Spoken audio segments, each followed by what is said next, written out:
शुरू कर देना। ओम श्री गणेशाय नमः, श्री गणेशाय नमः, श्री गणेशाय नमः। आचार्य देवो भव, गुरु देवो भव। डॉक्टर मैं परमानंदा संस्कृति में प्रोफेसर सहायक प्राध्यापक कितनायन गवाख्या संस्कृत महाविद्यालय महरीज मधुबनी। प्रिय छात्रों, शास्त्री प्रथम खंड शुक्लाशोपदेश कल के बाद उससे आगे ले जा रहा हूँ। कथा चल रही है लक्ष्मी के अवगुणों का वर्णन। बाजुशाला साधु भावस्य राहु जीवा धर्मेन्द्र मंडलस्य। जहाँ तक हो गया है इससे आगे अनुच्छेद 17 नहीं पश्याम योज परि चिताया नया न गिरभर मुख गुढ़ यो न विपलब्ध नियत मियमालेख कथापि चलति पुष्ट मध्य पिंद्रजाल माचरति उत्कर्षो रापि विपलभते श्रुताप्य धिक्धन्ते चिन्तितापि वाञ्छयति एवं विधियापि चान्या दुराचार्या कर्मपि देववेशेन परिगृहीता लवा भवन्ति राजानः सर्वा विनयाधिष्ठा नता च गच्छति नहीं पश्याम। सुकनास चंद्रापीठ से कहता है कि ही चंद्रापीठ, मैं इस संसार में किसी ऐसे को नहीं देखता हूँ जो न विपलब्ध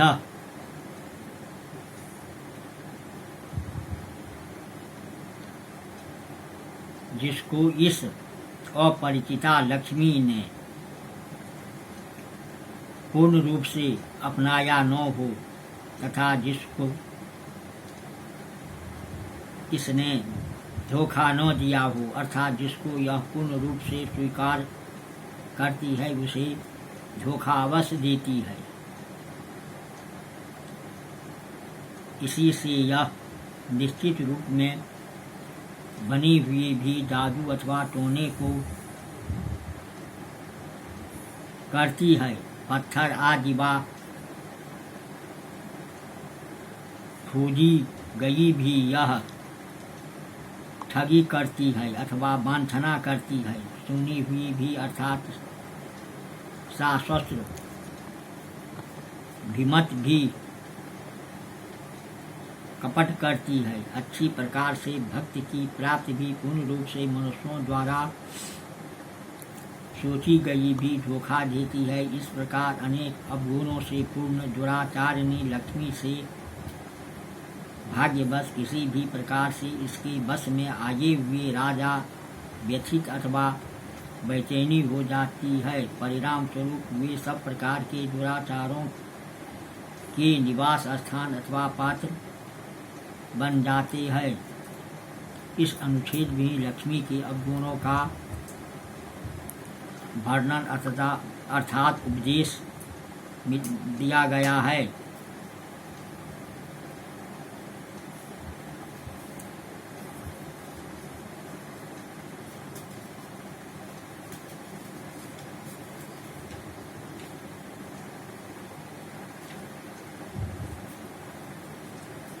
आगे 18 अनुच्छेद तथा ही अभिखेप समय बेखाम मंगल कर्षा जनेवरी प्रक्षाल्यते दाक्षिण्यम अग्निकार्य धूमे नेव मलिनी क्रियते हृदयम पुरोहित कुशाग्र सममार्जनी दिव्यवा हीयते छांति कुशनी खटबंद ने बांक्षदे जरागमन स्मरणम आत पत्र मंडले नेवा प्रसार्यते परलोक दर्शनम सामर्पवन नैरिवापहीयति स सत्यवादिता मित्रदंडे रिपूब सार्जंती बुरा जय शब्द कल कल कलैरिव तिष्क्रियन्ते साधुवादा ध्वजपट पटल डोरिव पर रामिदृश्यते दशः तथा ही अभिषेक समय ही बेखाम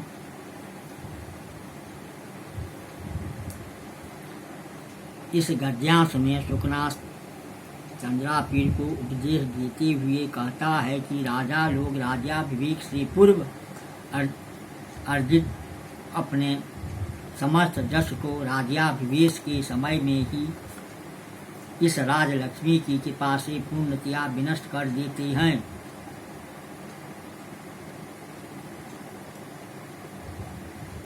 उदाहरण स्वरूप इन राजाओं की उदारता अथवा विशाल हृदयता मानो मंगल कलशों के जल से ही धो डाली जाती है। हृदय को जग के धुएं से ही मानो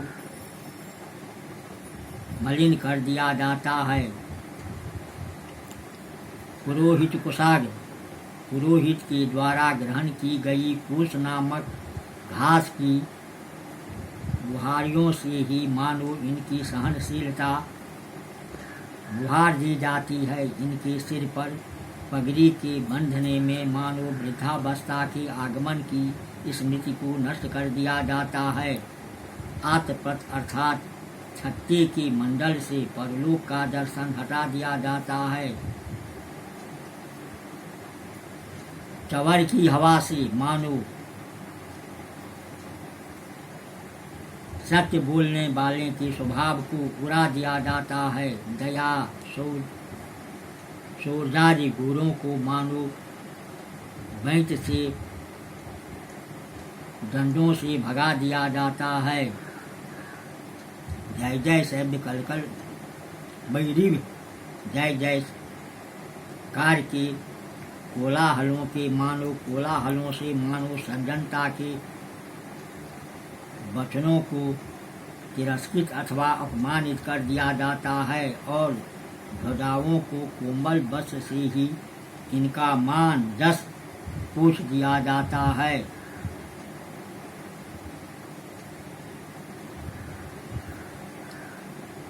इस तरह से लक्ष्मी का अवगुणों का वर्णन उपदेश देते हुए शुकनाथ का उपदेश चल रहा है। आगे 19 अनुच्छेद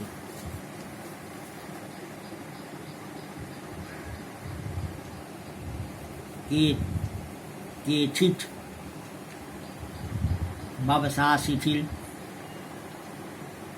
सकुपिंगलुड बल्लाबी खद्योत मेसन मुहूर्त मनोहरा भीरमन स्वगर्भिता भी समधिव प्रालेभ्यमाना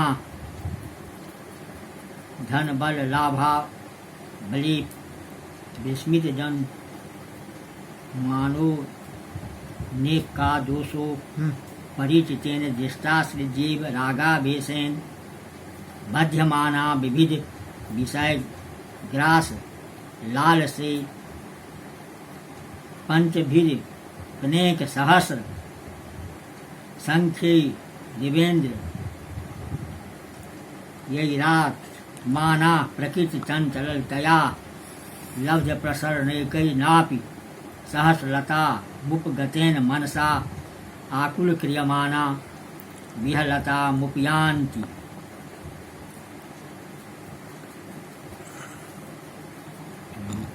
लक्ष्मी की चंचलता का वर्णन करते हुए सुकनास चंद्रापीर से कहता है कि कुछ राजा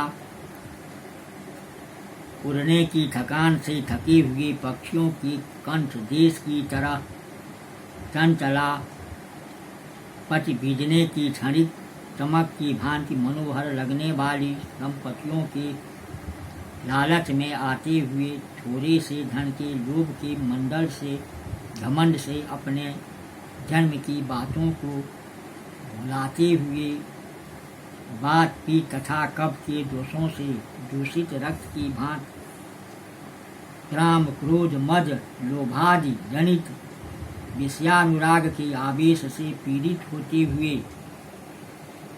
अनेक विषयों की भोग ही लालसा वाली मानो हजार संख्या वाली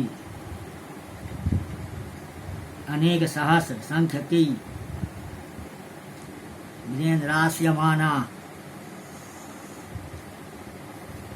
हजार संख्या वाली इन 5 नेत्र त्वक चतुर रसना घ्राणा इंद्रियों से ही कष्ट का अनुभव करते हुए स्वभाव से ही चंचल अतः अवसर पाने वाले मानो हजार रूप को प्राप्त होते हुए अकेले मन से व्याकुलता को प्राप्त होते हुए बेहबला अथवा बेचैन हो जाते हैं।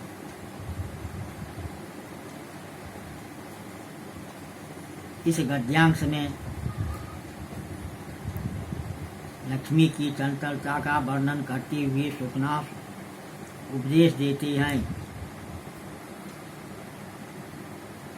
आगे 20 अनुच्छेद ग्रहैरिव गृह्यन्ति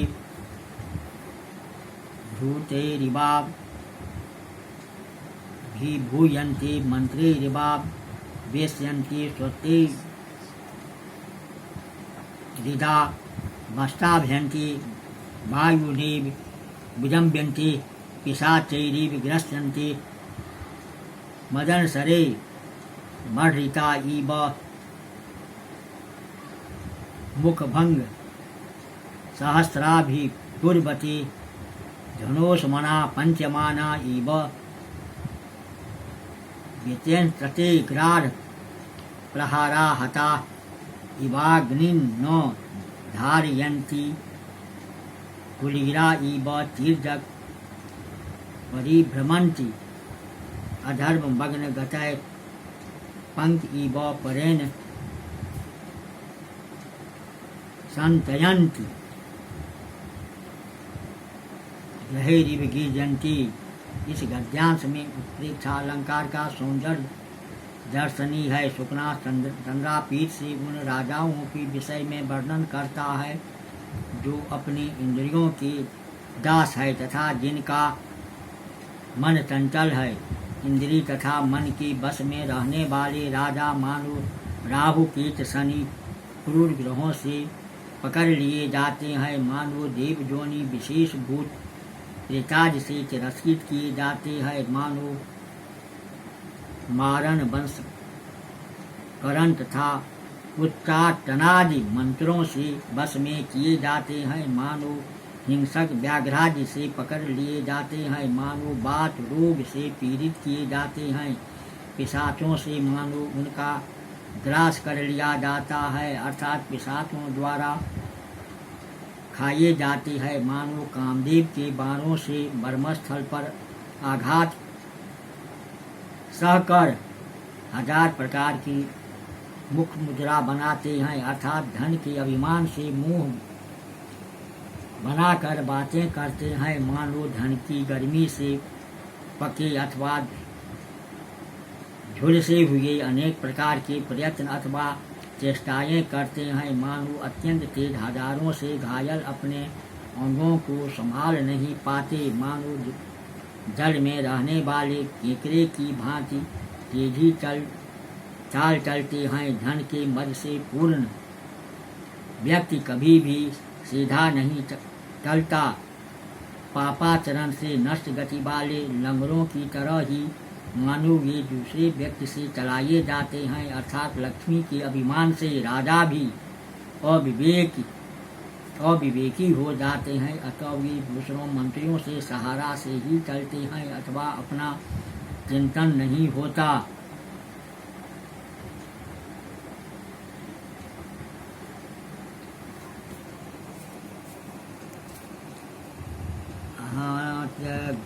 गृहैरिवगीर्यन्ति भूतैर्वा भूयन्ति मत्रैर्वा वेश्यन्ति सत्त्वैर्वा वस्ताभ्यन्ति वायुव्येन विजम्बति पिशाचैर्विग्रस्यन्ति मदंसरैव मर्हिता इव मुखभंग सहस्राणि कुर्वति धनुष्मना पच्यमाना इव विष्यन्ति राजप्रहारा हता इवाग्नि न धारयन्ति कुलीरा इव तीर्जक परिभ्रमन्ति अध्वर मग्न गतै पंकज इव परेण संचयन्ति। इस तरह इस गद्य में शुकनास चंद्रापीठ से लक्ष्मी की चंचलता का वर्णन करते हुए कहता है, इस तरह अभी लक्ष्मी की अवगुण और चंचल दोनों प्रकार से इस शुकनासुर देश में चल रहा है।